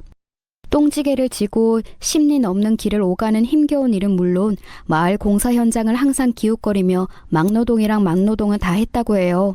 틈틈이 미군 분대를 기웃거리며 구걸도 하기도 하고 산속에 들어가 칡뿌리를 캐먹기도 했다고 합니다. 그 와중에 할머니가 자주 아파 할머니를 업고서 병원도 자주 왔다 갔다 했는데 할머니가 한번 병원에 다녀오면 며칠을 굶어야 할 정도로 병원비가 깨졌다고 합니다. 그러면서도 머리가 영특하여 학교 성적은 늘 좋았는데 성인이 되고 대학에 입학하자마자 할머니의 시골집에서 떠나 상경을 했다고 합니다. 바퀴벌레가 우글거리는 햇빛 하나 들지 않는 반지하 단칸방에 새를 얻어 살면서 하루 한 끼 먹으면 많이 먹을 정도로 걸식하며 이 일 저 일 아르바이트를 병행하며 겨우 학교 출석을 하였다고 합니다. 그 어려운 와중에도 소설가의 꿈을 이루겠다며 수업과 일이 끝나면 밤새서 창작 활동을 하곤 했는데 그래서인지 항상 퀭한 눈과 피곤에 절은 모습을 하고 있었다고 해요. 그런데 시어머니는 그런 그의 짠한 모습에 왠지 더 끌렸고 자신이 그 사람의 꿈을 이루는데 도움을 주고 싶다는 생각이 들었다고 합니다. 그 선배는 처음에는 자신과 같은 가난뱅이에게 이런 소문난 부잣집 딸내미가 다가오자 진지하게 받아들이지 않았다고 합니다. 이봐요, 박미애 씨, 장난 그만 치세요. 뭐 친구들이랑 내기라도 하셨나 보죠? 가난한 학생 놀릴 생각 그만하세요. 네? 아니, 저는 그런 게 아니라 정말 오해예요, 선배. 오해는 무슨. 다음에도 또 이런 장난치면 가만 안 있을 겁니다. 그렇게 말하고 휙 가버리는 그 선배의 뒷모습을 보면서 시어머니는 매우 당황했다고 합니다. 자신은 순수한 마음으로 다가섰는데 자신이 부잣집 딸이라는 이유로 가난한 그 사람에게 다가서는 그 모습이 오해를 살 것이라고는 전혀 상상도 못했기 때문이었죠. 하지만 시어머니는 쉽게 포기하지 않았습니다. 그 선배가 공부하는 도서관이며 일터며 끊임없이 찾아가 데이트를 신청했다고 합니다. 그 선배는 처음에는 시어머니의 그런 행동을 불편해했지만 계속해서 자신에게 진심을 표하는 모습에 점점 마음을 열었다고 합니다. 결국에는 시어머니의 진심이 전달되어 두 사람은 정식으로 교제를 시작하게 되었다고 합니다. 미안해요, 미애씨. 저는 처음에 미애씨가 장난을 치는 줄로만 알았어요. 오해해서 정말 미안해요. 괜찮아요, 선배. 이제라도 제 진심을 알아주어서 고마워요. 그런데 미애씨 집안에서 반대하지는 않으실까요? 전 정말 아무것도 가진 것 없는 가난뱅이인데 반해 미애씨의 집안은 대한민국에서 알아주는 부잣집이잖아요. 부모님들이 좋아하시지 않을 것 같은데. 에이, 그게 무슨 상관이에요. 반대하라면 하라죠. 만약 계속 반대하시면 제가 집을 나와버리자 뭐. 이거 참... 내가 그렇게 좋아요? 네, 지금까지 이렇게 쫓아다닌 거 보면 모르세요? 정말 미애 씨는 못 당하겠네요. 좋아요. 그러면 저도 미애 씨 부모님 뵙기에 부족함이 없도록 더 노력할게요. 고마워요. 그렇게 시작된 두 사람의 연애는 정말 꿈만 같았다고 합니다. 다들 첫사랑의 기억이 있으실 테니까 세상의 모든 기쁨의 노랫소리가 자신을 위한 노래 같고 세상의 모든 사람들이 자신을 축복하는 것만 같은 기분. 폭신한 구름 위를 걷는 그 느낌과 따뜻한 햇살이 오로지 자신만을 위해 비춰주는 것 같은 그 느낌. 세상의 모든 꽃들과 새들의 지저김이 온전히 내 것만 같은 그 첫사랑의 느낌. 여러분도 잘 아시죠? 그렇다면 그 두 사람의 연애가 얼마나 달콤했을지 상상이 가실 겁니다. 시어머니는 부잣집에서 자라긴 했지만 천성이 소탈했던지라 선배 오빠와 함께 먹는 작은 오뎅꼬치 하나에도 그렇게 즐거웠다고 합니다. 일부러 기사 아저씨한테 데리러 오지 말라고 한 다음에 밤늦게 막차를 놓칠까봐 불이 나게 뛰어가는 그 경험조차 시어머니에게는 행복한 경험이었다고 합니다. 선배 오빠가 돈이 없어 미안하다며 직접 짠 목도리를 목에 둘러주었을 때는 그동안 살면서 받은 어떤 선물보다도 값진 선물로 느껴졌다고 했습니다. 이처럼 가난도 두 사람의 사랑을 방해할 수는 없었습니다. 두 사람이 함께 있을 수만 있다면 그 어떤 것도 문제가 되지 않는 행복한 나날들이었습니다. 그런데 안타깝게도 그런 달콤한 날들은 오래가지 못했습니다. 부모님이 두 사람의 관계를 알아버렸거든요. 당장 헤어지거라. 우리 집안과는 맞지 않는 사람이다. 우리 집이랑 맞는 사람이 어떤 사람인데요, 아빠? 너 그걸 몰라서 물어? 그 녀석은 부모도 없는 가난뱅이 아니냐. 나는 허락할 수 없으니 얼른 헤어지거라. 싫어요. 저는 제가 좋아하는 사람 만날 거예요. 아니, 이 녀석이? 너 정말 이 집에서 쫓겨나고 싶어? 마음대로 하세요. 저는 아빠가 뭐라 하든 그 사람 만날 거니까요. 너 이 녀석 두고 보자. 흥! 그 일이 있고 얼마 지나지 않아 선배 오빠가 갑자기 기니 할 얘기가 있다고 시어머니를 불렀습니다. 무슨 일이에요, 오빠? 그게 얼마 전에 미애 아버님께서 찾아오셨어. 아빠가요? 왜요? 아버님께서 우리 딸이랑 더 이상 만나지 않았으면 좋겠다면서 돈 봉투를 건네시더라고. 뭐라고요? 참나, 나보고 두고 보자면서 오빠를 기어이 찾아가서 버린 일이 돈 봉투 받고 떨어져라? 어이가 없네. 아버님 입장도 이해는 가. 나 이번 공모전에서도 떨어지고 미래가 없잖아. 오빠, 갑자기 왜 이렇게 자신 없는 소리를 해요? 항상 글 쓰는 거 하나만은 자신감 넘쳤잖아요. 그냥 시간이 갈수록 내가 미애한테는 안 어울리는 사람이라는 생각만 자꾸 드네. 오빠, 자꾸 그런 얘기하면 나 정말 화낼 거예요. 누가 뭐래도 내가 사랑하는 사람은 오빠고 내가 선택한 길이에요. 다시는 그런 얘기 하지 말아요. 미안해, 미애야. 결국 선배 오빠는 눈물을 보였고 시어머니는 그런 남자친구의 모습을 보면서 한 가지 큰 결심을 했습니다. 오빠, 그럼 이렇게 해요. 응? 뭐를? 눈물을 훔치던 선배 오빠는 의아해하며 대답했습니다. 나 그냥 확 집 나와버릴래요. 뭐라고? 그게 무슨 큰일 날 소리야. 아빠가 내 생활에 간섭하는 것도 짜증나고 우리 관계에 이래라 저래라 하는 것도 더 이상 못 견디겠어요. 그냥 우리 나와서 같이 살아요. 아니 그치만 뭘 또 망설여요. 오빠 나 사랑한다면서요. 사랑하지. 그럼 결정한 거예요? 며칠 안으로 집안 눈치 살피고 짐 싸서 오빠 자취방으로 갈 테니까 집안 정리 싹 해놓아요. 알았어. 시어머니는 그렇게 용기 있는 결단을 하고 며칠이 지나지 않아 집에서 짐을 모조리 챙겨 남자친구의 자취방으로 거처를 옮겼습니다. 시어머니의 집안에서는 난리가 났죠. 부모님이 시어머니를 백방으로 찾아다녔으나 선배 오빠의 학적 주소지는 할머니 댁으로 되어 있었기에 쉽게 찾을 수 없었습니다. 때마침 방학이어서 학교에 갈 일이 없으니 학교로 찾아온 부모님에게 들킬 일도 없었습니다. 그렇게 몇 달을 두 사람은 행복한 시간을 보냈습니다.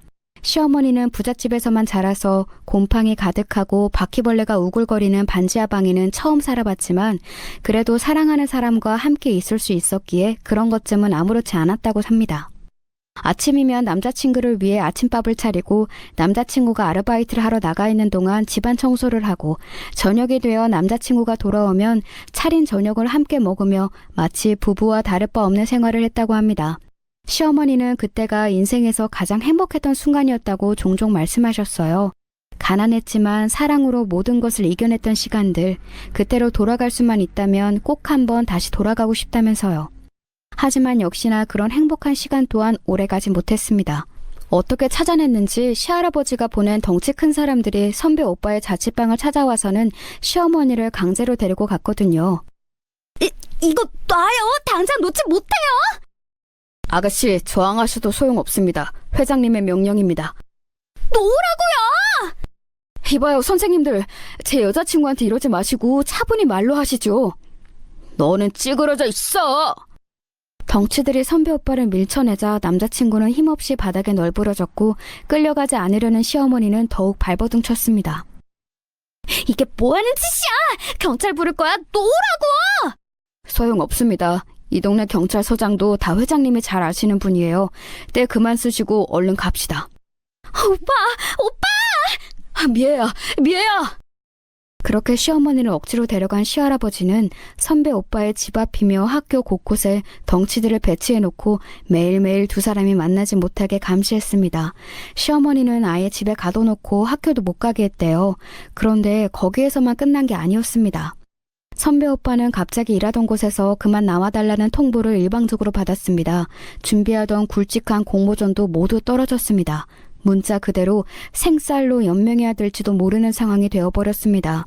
그렇게 절망적인 상황에 누군가 자취방 문을 두드렸습니다. 똑똑똑! 누구세?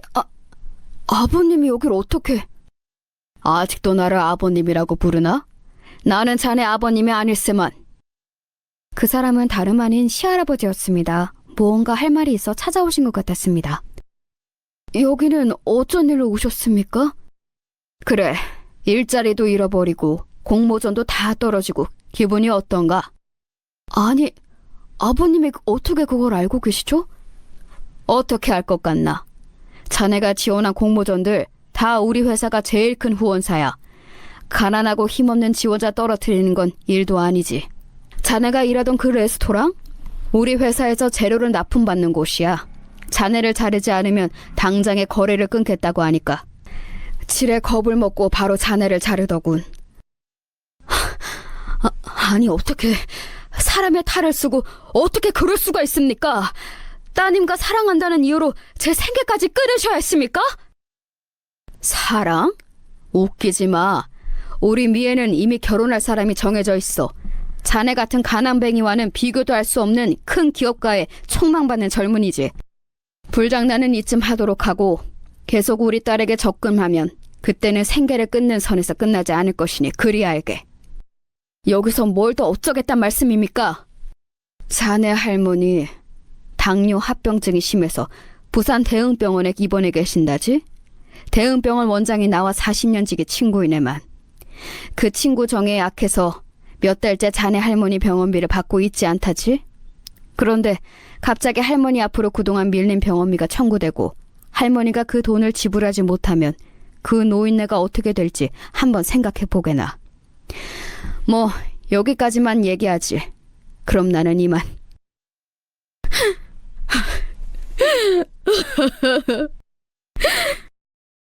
시할아버지가 가진 모든 힘을 이용해 주변 상황을 모두 압박해오자 선배 오빠도 결국 굴복할 수밖에 없었다고 합니다.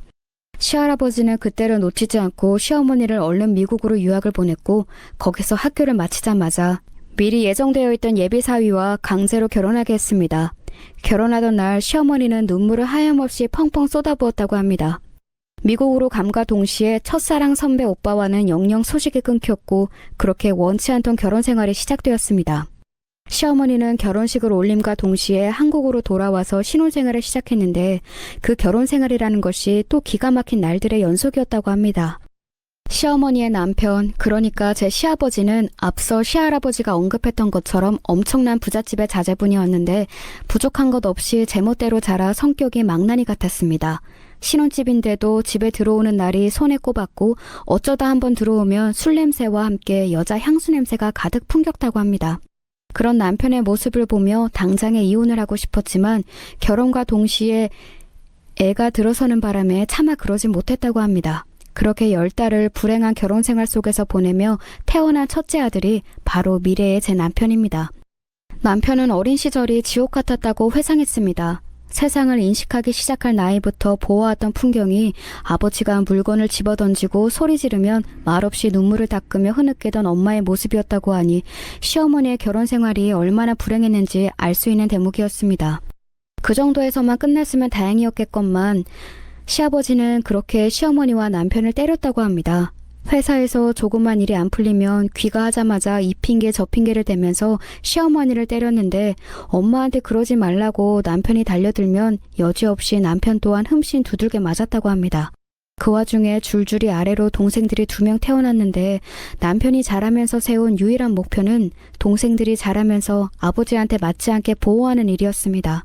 시어머니와 남편을 때리던 시아버지는 역시나 동생들까지 때리려고 했는데 남편은 그런 시아버지에게 달려들어 매번 자기가 대신 매를 맞았다고 합니다. 남편은 그때마다 아버지가 그냥 콱 죽어 없어져 버렸으면 좋겠다고 하늘에 간절히 빌었다고 합니다. 부잣집에서 자라 경제적으로 부족한 것 없이 자랐었지만 남편은 그때를 회상하며 차라리 가난하에 찌들어도 따뜻하고 자상한 아버지가 있는 것이 낫다는 얘기를 자주 했습니다. 그런 남편의 간절한 기도를 하늘이 들었는지도 모르겠습니다. 때는 1997년 온 나라가 국가부도의 위기 상황을 겪어야 했습니다. 어떤 기업들은 그 위기를 잘 극복했지만 시할아버지와 시아버지의 회사는 그러지 못했습니다. 시할아버지의 거대한 제과기업은 IMF의 여파 속에 가장 먼저 도산한 그룹 중에 하나가 되었고 한국전쟁 이후로 몇십 년의 아성을 자랑하던 그곳은 하루아침에 처참하게 무너졌습니다. 시아버지 댁의 상황도 마찬가지였습니다. 시아버지의 집안 또한 그간의 업계 1위를 자랑하던 것이 무색하게 잔인하게 부도가 났습니다. 하루가 멀다 하고 빚쟁이들이 남편의 집을 찾아왔고 집안에는 온통 빨간 딱지가 붙었다고 합니다. 투자자들의 형사고발이 끊임없이 이어져서 시아버지는 결국 구속을 당했는데 구치소에서 심리적 압박을 이기지 못했는지 시아버지는 구치소에서 스스로 생을 마감하셨습니다. 남편은 그때 당시 영원히 사라지지 않을 것 같던 악마 같은 아버지가 그렇게 허무하게 가버리자 충격을 받긴 했지만 시간이 많이 지나서 회상하길 차라리 아버지가 그때 그렇게 돌아가신 게 가족들에겐 잘된 일이라고 이야기했습니다. 어차피 사태를 수습할 위인도 못 되거니와 끊임없이 엄마와 가족들을 때리고 괴롭히는 아버지가 없는 것이 가족들이 보다 더 평화로울 수 있었다면서요. 수백억에 달하던 빚은 남편이 상속을 포기하면서 고스란히 시어머니에게로 전가되었는데 다행히 시할아버지가 가지고 있던 회사 소유 부동산과 사유재산을 털어서 자신의 회사와 시어머니의 빚을 많이 상환해 사태는 어느 정도 수습이 되었습니다. 하지만 그렇다고 해도 시어머니 앞으로 남겨진 억대의 빚을 갚느라 남편과 형제들이 자라면서 고생을 많이 했습니다. 시할아버지마저 충격의 여파로 건강이 악화되어 사태를 수습하자마자 얼마 지나지 않아 돌아가셨고 시어머니는 혼자의 힘으로 삼형제를 먹여 살려야 했습니다. 생전 살아본 적도 없는 달동네 단칸방에서 시어머니와 남편 그리고 남동생 둘이 낑겨 살았다고 합니다. 시어머니는 조그만 식당에 겨우 일자리를 구해 겨우겨우 연명을 했습니다. 하지만 시어머니는 과거 곰팡이 피고 바퀴벌레 나오던 반지하 단칸방에서 살던 것에 비하면 이런 것쯤은 아무것도 아니라며 마음을 다독였습니다. 당신이 열심히 일하지 않으면 새 아들이 굶어야 했기에 정말 이악 물고 버텼다고 합니다. IMF 사태가 어느 정도 수습이 될 무렵 남편은 막 고등학교를 갈 나이였는데 그때부터 학교가 끝나면 열심히 아르바이트를 해서 생계에 보탰습니다. 그 와중에도 틈틈이 공부의 끈을 놓지 않아 원하는 대학에 붙을 수 있었고 그것이 남편과 제가 만난 계기가 되었습니다. 남편과 저는 같은 대학에서 근로장학생 일을 하면서 만났습니다. 저 역시 집안 형편이 그렇게 좋은 상황은 아니어서 대학에 들어오자마자 이것저것 아르바이트를 했는데 일하는 시간 대비 시급을 많이 주는 근로장학 제도라는 것이 있다는 얘기를 듣고 얼른 신청을 했습니다. 마침 거기에 동시에 일하러 온 남편과 눈이 맞아 연애를 시작하게 되었고 군대 2년도 기다리면서 오래 연애를 하다가 결혼에 골인했습니다. 남편은 학교 성적도 훌륭했고 워낙 사회성도 있어서 졸업과 동시에 대기업에 취직했습니다. 그리고 몇 년이 지나지 않아 오랫동안 집안에 내려져 오던 빚을 다 청산해냈지요. 시어머니와 남편은 드디어 아버지의 저주가 끝났다며 뛸 듯이 기뻐했습니다. 저희가 결혼하고 얼마 지나지 않아 나이 차이가 얼마 나지 않았던 남편의 남동생들도 연이어 결혼을 했습니다. 졸지에 저희는 대가족이 되었고 그렇게 손아래 동서도 둘이 생기게 되었지요. 시댁과의 관계는 아주 좋았습니다. 세상에 알려진 이야기들이나 이 채널에 올라오는 것 같은 고부간의 갈등, 동서간의 갈등은 하나 없이 모두가 아주 잘 지냈습니다. 특히 딸이 없었던 시어머니는 저와 친정엄마 못지않게 잘 지냈습니다. 앞서 말씀드린 시어머니 인생의 세세한 얘기들도 시어머니와 제가 친딸, 친엄마 못지않게 잘 지냈기 때문에 들을 수 있었던 것입니다. 동서들과 모여 시어머니의 애틋한 첫사랑 이야기를 들었을 때는 모두 눈시울을 붉히곤 했습니다. 그러던 어느 날이었습니다. 신문에 조그맣게 기사가 하나 났는데 내용이 뭔고 하니 오랫동안 교직에 몸담았던 한 선생님이 은퇴를 하고서 오랫동안 꿈꿔왔던 소설 집필을 했는데 그것이 완성이 되어 신작을 출간하면서 신문사와 한 인터뷰 내용이었습니다. 인터뷰 내용이 흥미진진했습니다. 가난했던 대학생 시절부터 소설가를 꿈꿔왔는데 잘 풀리지 않았고 사랑했던 여인과 헤어지게 되면서 평생을 홀로 살았다고 합니다. 이후 생계가 막막하여 임용고시를 준비했고 최종적으로 합격을 하면서 그렇게 평생 교편을 잡고 살게 되었다고 합니다. 하지만 교직 생활 내내 소설가의 꿈을 버리지 못했고 정년 퇴임과 동시에 집필을 시작했다고 합니다. 나이가 들어도 끝까지 꿈을 놓지 않는 이 소설가의 모습을 보면서 감명을 받고 있을 때쯤 문득 한 생각에 스쳐 지나갔습니다. 아니 설마 이 사람이 어머님의? 아무리 생각해도 모든 것이 맞아떨어졌습니다. 소설가를 꿈꿨던 가난한 대학생, 첫사랑을 못 잊고 평생을 혼자 산 순수한 청년. 저는 조금도 지체하지 않고 그 신문을 들고 불이 나게 시어머니에게로 달려갔습니다. 어머니, 이것 좀 보세요. 응? 왜 그러냐? 이게 뭔데? 이 신문기사 좀 보시라니까요. 맞죠? 시어머니는 그 신문기사를 한참을 읽더니 떨리는 목소리로 얘기하셨습니다. 아니, 이 사람이 어떻게... 세상에... 맞는 거죠? 제가 그럴 줄 알았어요. 인터뷰 내용 보는데 딱 어머님 얘기랑 맞아 떨어지더라니까요. 세상에, 무사했구나. 무사히 잘 살고 있었어. 어머님은 잠시 현기증이 왔는지 소파에 풀썩 주저앉으셨습니다. 어머님! 괜찮으세요? 물 한 잔 가져다 드릴까요? 아니야. 그저 좀 놀라워서 왜 이제야 소식을 알게 되었을꼬. 저는 충격을 금치 못하는 어머니에게 슬쩍 제안을 하나 드렸습니다. 어머님, 그 기사 맨 밑줄에 보면 그 작가님 블로그 주소가 나와 있어요. 거기로 연락 한번 해보시면 어떠세요? 방법은 제가 알려드릴게요. 아이고, 다 늙어서 망측하게. 이제 와 연락해서 뭐하게.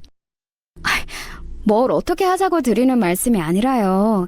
그냥 오랜 세월 쌓인 두 분 사이의 이야기가 있을 것 같아서 제안 드려보는 거예요. 어머님 그간의 인생도 많이 힘드셨잖아요. 뒤늦게라도 친구로서 재회할 수 있으면 좋은 것 아닐까요?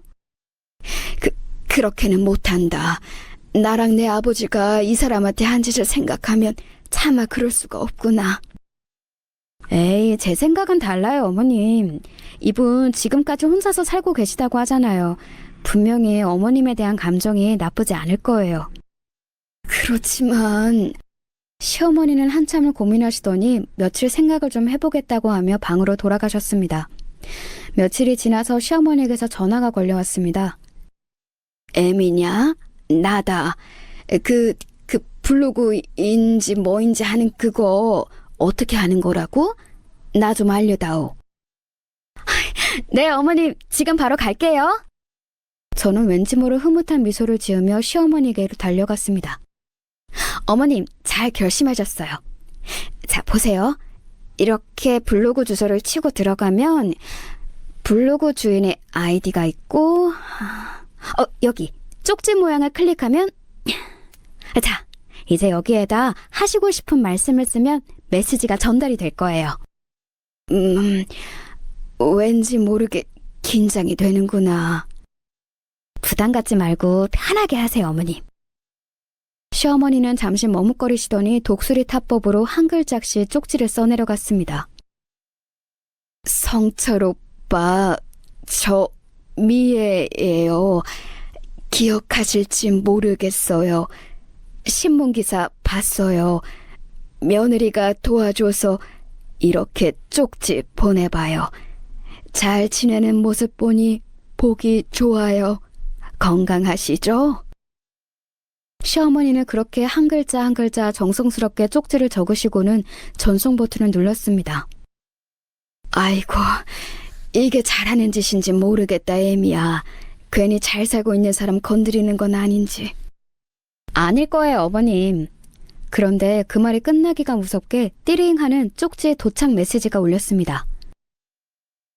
미애야, 정말 오랜만이다. 정말 미애 맞니? 너무 반갑다. 어떻게 살고 있니? 시어머니는 그 쪽지를 떨리는 손으로 열어보시고는 눈시울이 붉어지셨습니다. 어머님, 그럼 저는 이만 갈게요. 두 분 대화 나누세요. 저는 흐뭇한 미소를 뒤로하고 두 분이서 대화를 나누실 수 있게 자리를 비켜드렸습니다. 오빠, 저는 잘 살고 있어요. 애 셋 낳고 다 장가 보내고 이제 편안하게 살아요. 오빠는요? 오빠는 어떻게 지내요? 나는 신문기사에 난 것처럼 이제야 초보 소설가로 데뷔했어. 그 옛날 소설 한번 써보겠다고 네 앞에서 폼 잡고 그랬었는데 그 꿈을 이제야 이룬다. 폼 잡기는요. 오빠는 그때도 충분히 훌륭한 소설가였잖아요. 여전히 말 예쁘게 하는구나. 그래, 남편이랑은 다 건강하고? 남편과는 오래전에 사별했어요. 그 뒤로는 쭉 혼자예요. 세상에, 그런 일이 있었구나. 그런 줄도 몰랐네. 이미 오래 지난 일이에요. 오빠 정식 출판일이 언제예요? 제가 꼭 오빠 소설 사서 읽을게요. 너무 고마운 말인걸? 미애야, 우리 그러지 말고 만나서 차 한잔 할까? 그동안 밀린 얘기도 할 겸. 시어머니는 잠시 머뭇거리다 답장을 하셨습니다. 네, 좋아요. 마침 그 선배 오빠는 시어머니가 계신 곳과 멀지 않은 곳에 살고 계셨고 두 분은 무려 40여 년 만에 재회를 하게 되었습니다. 하나도 안 늙었구나. 어쩜 우리 대학 다닐 때랑 똑같아? 참, 오빠는 농담도 오빠야말로 하나도 안 늙었는걸요. 나야 워낙 그때부터 늙어 있었잖아. 글 쓴다고 맨날 밥도 안 챙겨 먹고 좀비가 따로 없었지. 그런 내가 뭐가 좋다고 미애는 나를 그렇게 쫓아다녔는지 아직도 실감이 안 난다. 그 좀비같이 끝까지 자기 하고 싶은 일에 몰두하는 게 오빠 매력이었죠. 뭐 이거 보세요. 결국엔 오래 지나도 오빠 꿈을 이뤄내잖아요. 아, 이거 참 쑥스럽네. 두 분은 오랫동안 밀린 이야기를 하며 시간이 가는 줄 몰랐다고 합니다. 오빠, 오랜 시간이 지나긴 했지만 그때 아빠가 오빠한테 저질렀던 일 제가 대신 사과할게요. 오빠한테 씻을 수 없는 상처를 줬어요. 아니야. 상처는 무슨. 물론 그 시절이 힘들지 않았다면 거짓말이지만 그래도 아버님도 미애를 위해서 한 선택이고 나도 그 상황에서는 미애를 보내주는 게 최선의 선택이었어. 그래요. 아무런 힘이 없던 우리가 할 수 있는 일이 뭐가 있었겠어요. 그래, 맞아. 그러니까 우리 서로에게 미안한 감정은 더 이상 갖지 말도록 하자. 네, 알겠어요. 두 분 사이에는 잠시 침묵이 흘렀습니다. 그 침묵을 깨고 선배 오빠가 말문을 열었습니다. 근데 미애야, 그렇게 오래전에 사별한 거면 재혼할 생각은 안 해봤어? 아니요, 재혼은요. 무슨, 저 말했다시피 결혼 생활이 너무 지옥 같았어요. 오히려 전 남편이 그렇게 떠나고 나니 홀가분할 정도였으니까요. 이런 생각하는 저 너무 나쁜 년인가요? 아니야. 결혼 생활이 그렇게 힘들었으면 충분히 그럴 수 있지. 선배 오빠는 잠시 머뭇거리다 다시 한번 시어머니께 질문을 했습니다. 그럼 지금은 만나는 사람은 없는 거지? 네, 지금요? 시어머니는 그 질문에 흠칫 놀라더니 이내 미소를 띄우며 장난기 섞어 질문을 했습니다. 왜요? 그건 왜 물어봐요? 아니, 그냥 한번 물어봤어. 왜요? 왜 묻는데요? 네? 대답해 보세요. 시어머니는 당황하는 선배 오빠의 모습이 재밌었는지 더 캐묻기 시작했습니다. 참, 이럴 때 보면 대학생 미의 모습 그대로구나. 그럼요. 세월만 흘렀지 사람은 그대로니까요. 아무튼 그래서 그건 왜 묻는데요? 아니, 나는 그냥 만나는 사람 없으면 피차 늙음하게 서로 외로운 처지에 좋은 친구 하자고 말하려고 그랬지. 자주 이렇게 차도 마시고 좋은데 놀러 다니면서. 그냥 친구요? 그래요, 좋아요. 뭐 오빠만 괜찮다면 그렇게 해요. 시어머니는 그렇게 못 이기는 척 선배 오빠의 제안을 받아들였습니다. 그날 이후로 두 분은 하루가 멀다 하고 매일 만나서 데이트를 했습니다. 시어머니의 말을 들어보니 황혼에도 이런 감정이 드는 게 너무나 신기하다고 했습니다. 마치 진짜로 대학생 때로 돌아간 것 같다고 했습니다. 그때 다 하지 못했던 것들, 나누지 못했던 이야기들, 가지 못했던 곳들을 돌아다니면서 두 분은 다시금 불타는 청년의 마음으로 돌아가 열렬하게 사랑을 했습니다. 그렇게 얼마간의 시간이 지났을까요? 갑자기 두 분이 남편과 동생들 그리고 동서들을 한자리에 불러 모으시고 말씀하셨습니다. 내가 오늘 너희들에게 긴히 할 이야기가 있다. 너희들도 이미 몇 번 봐서 알고 있지? 김성철 선생님이시다. 내가 요새 만나고 있는 분이지. 네, 어머님. 그런데 오늘은 무슨 일로 부르셨어요? 그게 말이다.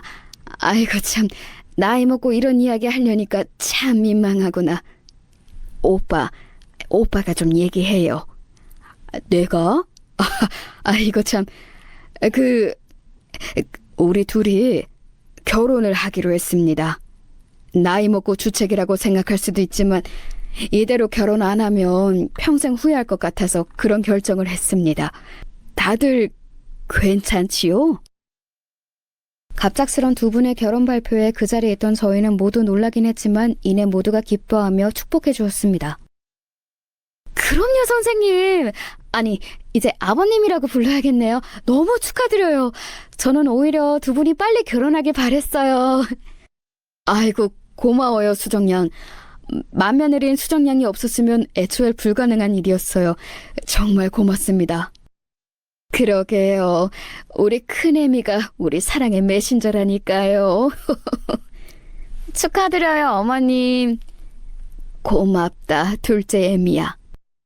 엄마, 우리는 오로지 엄마 행복하기만을 바라는 거 아시죠? 아저씨랑 같이 평생 행복하셔야 돼요. 그래, 막내야. 네 말대로 평생 행복하게 살도록 하마. 모든 가족들의 축복 속에 두 분의 결혼 발표가 끝나고 얼마 지나지 않아 두 분은 조촐하게 결혼식을 올리셨습니다. 두 분이 나이가 들었어도 턱시도와 하얀 웨딩드레스가 어쩜 그렇게 잘 어울리던지 보는 저희가 다 흐뭇해졌습니다. 그렇게 두 분은 행복한 결혼 생활을 새로 시작하셨고 따로 살림을 차려 재밌게 잘 살고 있다는 소식을 종종 전해주셨습니다. 그런데 얼마 지나지 않아 한 사건이 발생하게 됩니다. 무슨 일이든 저와 시시콜콜 전화를 주고받고 문자를 주고받던 시어머니가 점점 연락이 뜸해지더니 마지막으로 당분간 연락이 안 될 게다. 잠시 해외에 다녀올 테니 걱정은 하지 말고 아무것도 묻지 말거라 라는 문자만을 남기고 시어머니의 연락이 끊겼습니다. 다시 전화를 걸어보았지만 전화는 꺼져 있었고 해외를 간다면 로밍 같은 방법으로 얼마든지 연락을 할 수 있는데도 전화기가 꺼져 있자 조금 당황스러웠습니다. 저는 무언가 의아해서 남편에게도 이 사실을 알렸고 그 소식을 들은 남편과 함께 새 시아버지의 신혼집에 찾아가도 보았지만 집이 비었는지 아무도 나오는 사람은 없었습니다. 그렇게 1주가 지나고 또 2주가 지나고 무려 한 달간 시어머니로부터 아무런 연락이 끊기게 되었습니다. 살면서 한 번도 이렇게 시어머니와 연락이 길게 끊긴 적은 없었습니다.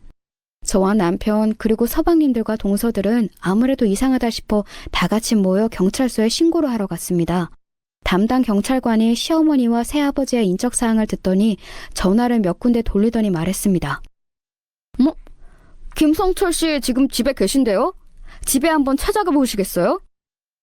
얼마 전 찾아갔을 때 집이 비어있어서 당연히 없을 거라고 생각하고 바로 경찰서로 찾아간 것이었는데 마침 그때 두 분이 집에 돌아오셨던 모양입니다.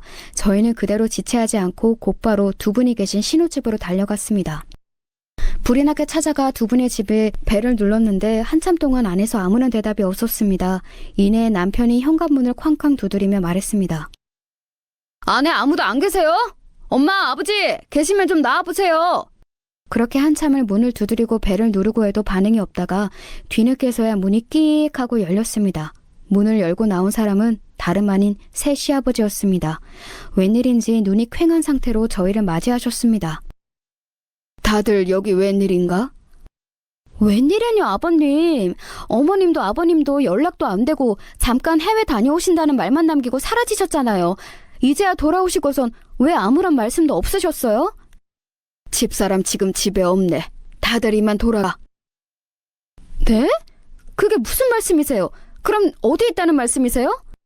저희는 현관문을 빙 둘러서서 현관문 사이로 보이는 집안을 훔쳐보았습니다. 지금 집에 없대도? 그리고 이렇게 연락도 없이 찾아오면 어떡하나?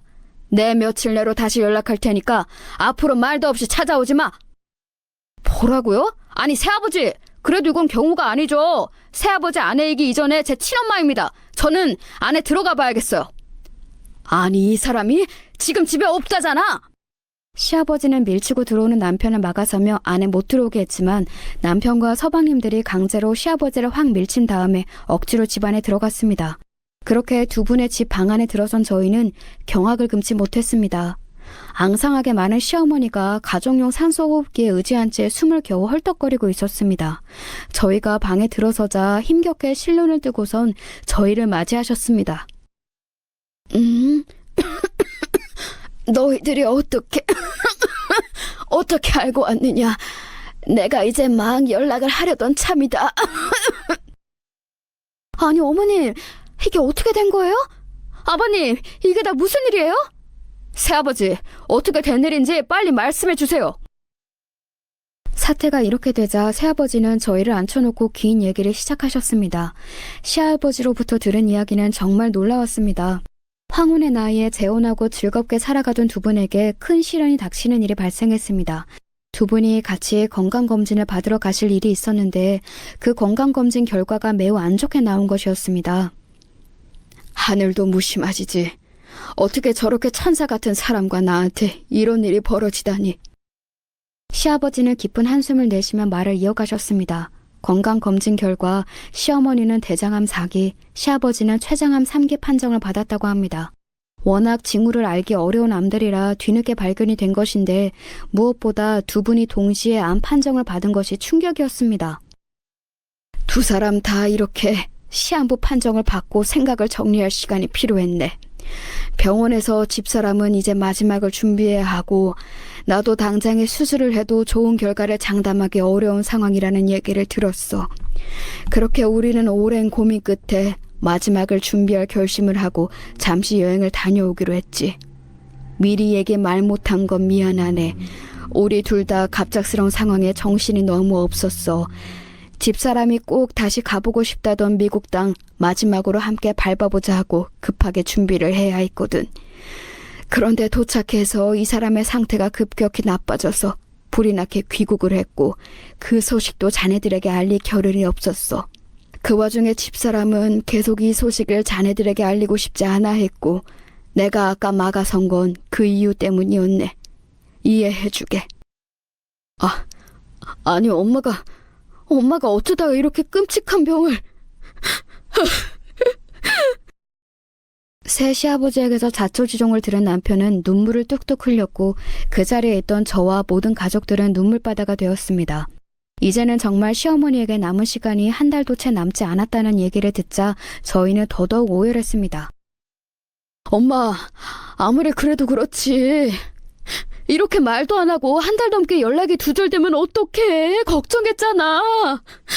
그리고 이런 큰일을 비밀로 한다는 게 말이 돼? 남편은 눈물을 뚝뚝 흘리며 원망 섞인 말투로 누워 계신 시어머니에게 말했습니다. 미안하다.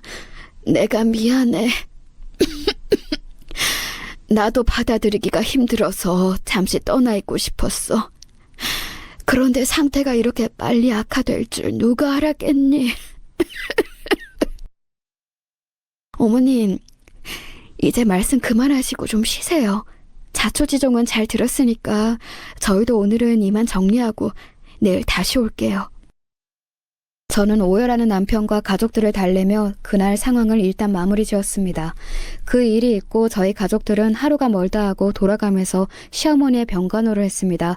시아버지에게도 빨리 수술 날짜를 잡으시기를 재촉했지만 시아버지는 일단 시어머니를 돌보는 것이 먼저라며 수술을 계속 미루셨습니다. 시어머니의 상태는 날이 갈수록 급격히 안 좋아지셔서 나중에는 눈조차 제대로 뜨지 못하셨습니다. 모든 치료가 다 소용이 없고 진통제로만 연명을 하고 계셨습니다. 그 모습을 바라보는 저희 가족들의 가슴은 천갈래 만갈래로 찢어졌습니다. 그렇게 얼마 지나지 않아 시어머니는 결국 세상을 떠나셨고 마지막으로 시아버지에게 우리 천국에서 다시 만나요. 라고 힘겹게 말씀하시면서 숨을 거두셨다고 합니다. 시어머니의 장례식은 말 그대로 눈물바다를 이루었습니다. 시아버지는 3일 내내 아무것도 안 드시고 한숨도 안 주무셨고 그런 시아버지에게 저희가 들어가서 좀 쉬시라고 해도 꿈쩍도 않고 내내 시어머니의 마지막을 지켰습니다. 그렇게 3일장이 끝나고 장지로 가는 날 억수같이 쏟아지는 비가 시어머니의 마지막 가는 길에 쏟아지면서 하늘도 함께 슬퍼했습니다. 시어머니를 그렇게 묻고서 차로 돌아오는데 뒤에서 갑자기 풀썩 하는 소리가 났습니다. 어머! 아버님! 아버님! 정신 차리세요! 미처 마음으로는 시어머니를 다 보내지 못하고 맨 뒤에서 따라 내려오시던 시아버지가 급기야 쓰러지시고야 말았습니다. 더 슬픈 사실은 그렇게 쓰러진 시아버지 역시 다시 일어나지 못하시고 영영 눈을 감으셨습니다. 의사 선생님 말씀으로는 워낙 평소에 몸이 약하신 상태에다가 몸에 암덩어리도 많이 퍼져 있던 상태였고 하루라도 빨리 수술을 했어야 하는 상황이었는데 그것을 미루다 보니 상태는 더욱 악화되어 있었다고 합니다. 게다가 시어머니를 잃은 충격에 더해져 다시 일어나기 힘들었다고 말씀하셨습니다. 집안에 줄초상이 나자 저희 가족들은 장례를 2번 연속으로 치러야 했습니다. 무엇보다 저희 집안의 어른들이자 정말 좋은 2분을 다 잃었다는 사실이 저희를 2배로 힘들게 했습니다. 그렇게 정신없이 연속으로 장례를 치르고 시아버지를 장지에 묻으며 돌아오던 날 저희 가족은 모두 한없이 오열하며 펑펑 울었습니다. 문자 그대로 죽음도 갈라놓을 수 없는 2분의 사랑이었습니다.